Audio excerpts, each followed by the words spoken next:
There's a highway in Brooklyn where the top floor is a public park. Two stacked decks of traffic sit bolted onto the side of a cliff, carrying roughly 150,000 vehicles every single day. Above it, pedestrians stroll along the Brooklyn Heights promenade with one of the best skyline views in New York City. But the concrete holding it together is cracking. Steel rebar is corroding from the inside out. Engineers are buying time with patch jobs and truck weight sensors while politicians argue over a fix that has ballooned to $5.5 billion. And the leading plan to save this highway? It requires tearing everything down first, park and all.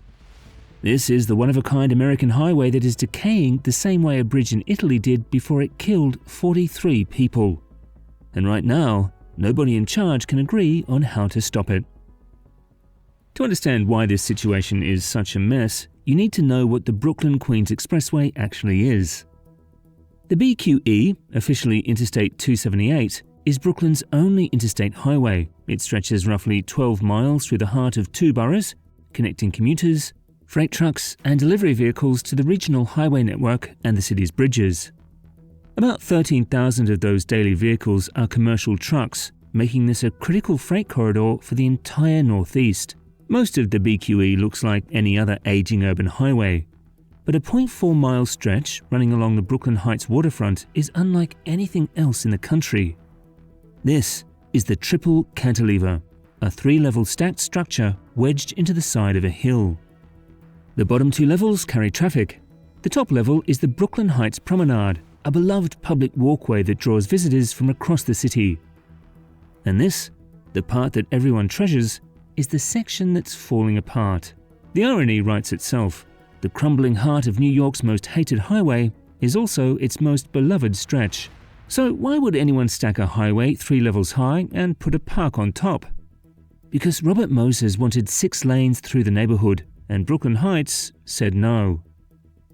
Moses was New York's master builder, the man who reshaped the city with highways, bridges, and parks from the 1930s through the 1960s. His playbook was consistent: ram wide expressways through urban neighborhoods, displacing communities that lacked the political power to fight back. He bulldozed through Red Hook, Williamsburg, and Bushwick without much resistance.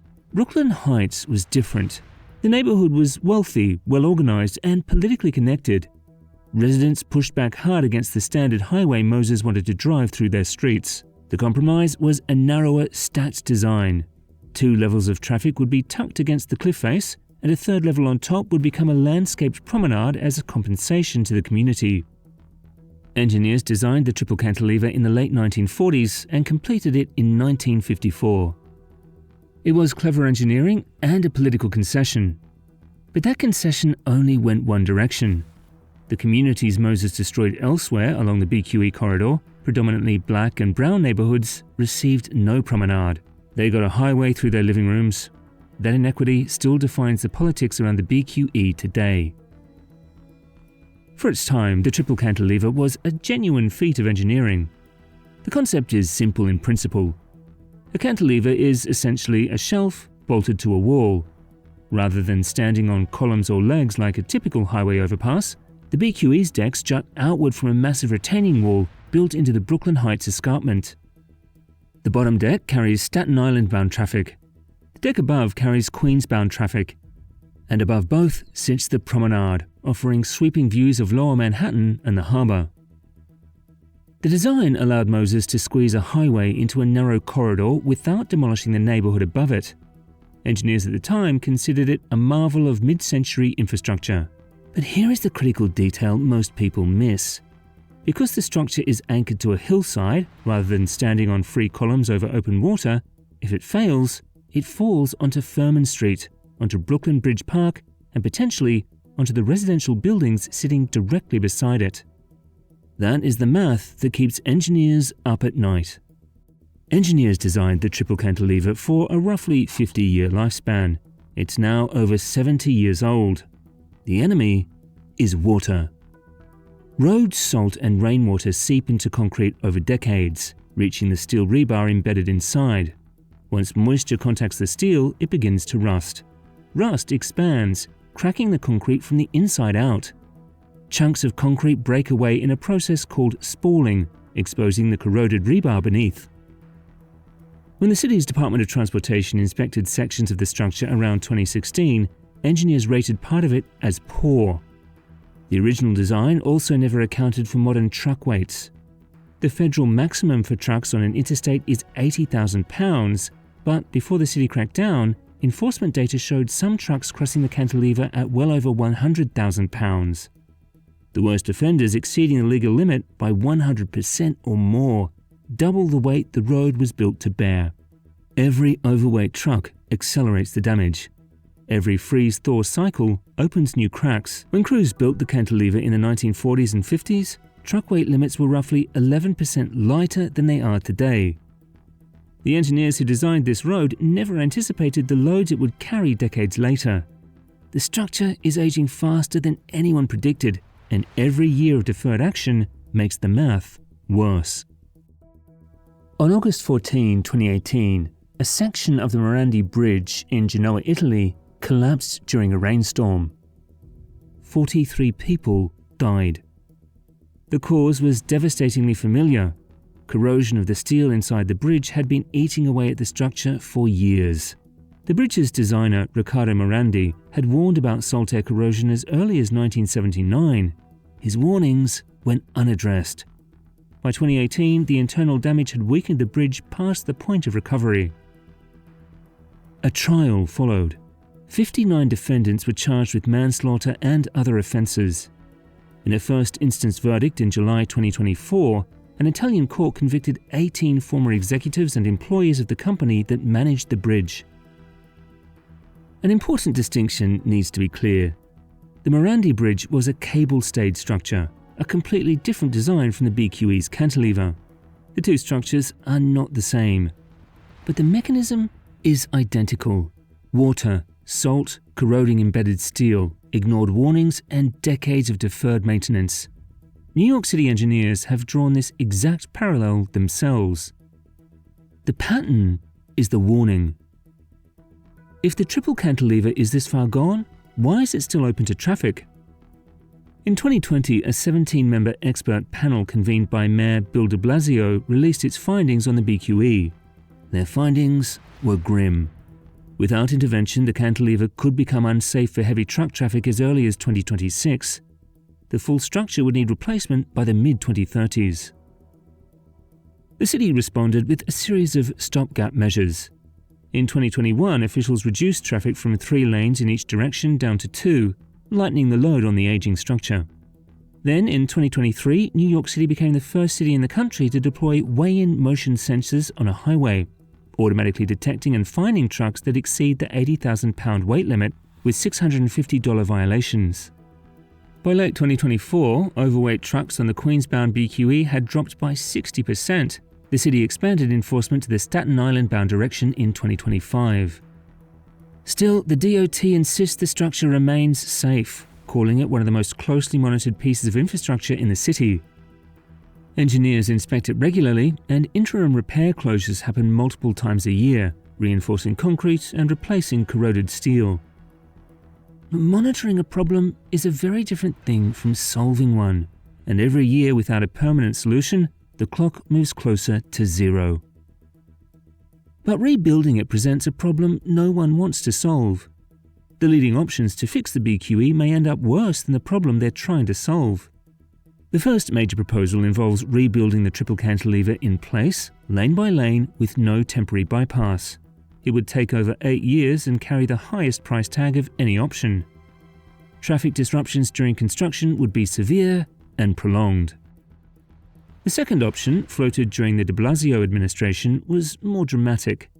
The plan called for tearing down the entire cantilever and running a temporary 6-lane highway on top of the Brooklyn Heights Promenade for approximately 6 years, while a new structure went up underneath.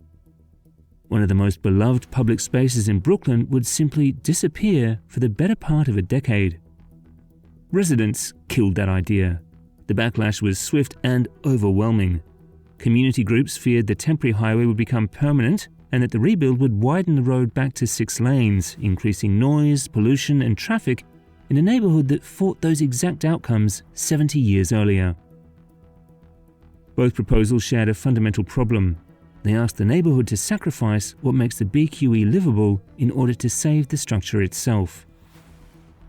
So if the main plans are unacceptable, why not choose a better one? Several alternatives exist, and that is exactly the problem. The engineering firm Slate Bergman Partner developed a stacked redesign for the DOT in 2024, tucking the two traffic decks directly on top of each other to keep the overall footprint roughly the same size. Federal highway standards require modern roads to be about 20% wider than roads built in the Moses era, so stacking the decks is one way to avoid expanding outward into the neighborhood or into Brooklyn Bridge Park. Brooklyn-based architect Mark Walters proposed the Streamline plan, which would preserve the existing cantilever, move all traffic to a widened lower deck, and convert the upper level into a landscaped terrace. The Regional Plan Association reviewed the design and called it very promising.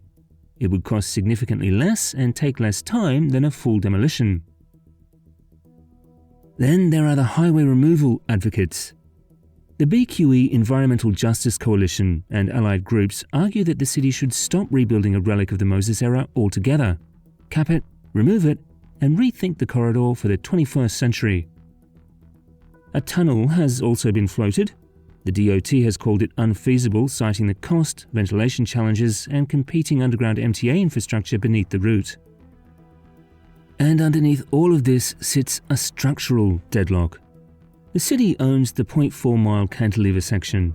The state owns the remaining 10-plus miles of the BQE. Neither side has full control. The total estimated cost has reached $5.5 billion, with only a fraction funded. The city's own capital plan for the BQE stood at just $174 million as of 2024. And in April 2024, the federal government rejected the city's $800 million grant application, further stalling any forward movement. Then, in late 2025, the whole plan collapsed again. In November, the Federal Highway Administration pulled back from the Adams administration's push to lock in a reconstruction plan before the new mayor took office. Council member Lincoln Restler confirmed that the full demolition reconstruction proposal was no longer moving forward. The project landed in the lap of Mayor Zohran Mamdani, who took office in January 2026.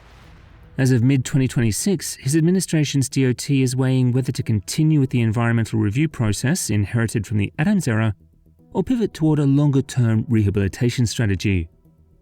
Mark Walters' Streamline plan has gained fresh attention, and the city's DOT has signaled it will look at all options moving forward. A decade of public meetings, more than a dozen official design proposals, and billions in projected costs have produced zero shovels in the ground. The saga now rivals Boston's Big Dig, a project that took 25 years and cost nearly $15 billion to build and over $20 billion with interest. The 2026 deadline the expert panel warned about has arrived, and the cantilever still carries 150,000 vehicles a day on patch jobs and weight sensors.